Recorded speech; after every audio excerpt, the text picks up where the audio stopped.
one of the things that I'm a big believer in is our daily organization, how we organize our lives, how we think about what we need to get done for the day.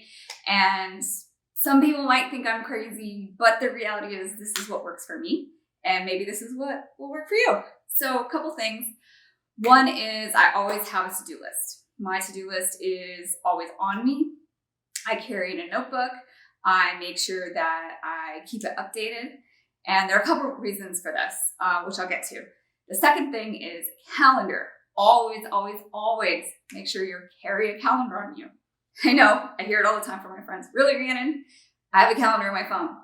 I know you have a calendar on your phone. I have a calendar on my phone. I keep my calendar, my digital calendar updated as well.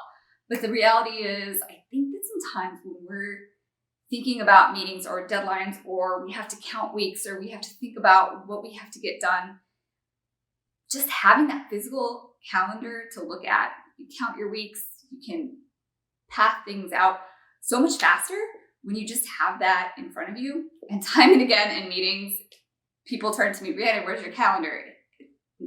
It doesn't fail. So that's my second tip. And the third one is status sheets, which is something that I have found works really well for me in sales. So I'll get to that later. So the three things. To-do list, calendar, and status sheets. These are the three most important things that I have used in my career on the daily that has helped me get organized and move forward in my career. That's a pretty quick high-level look at how I have found success in prioritizing and organizing my day. And I hope that some of these will help you too. Thanks so much. See you next week.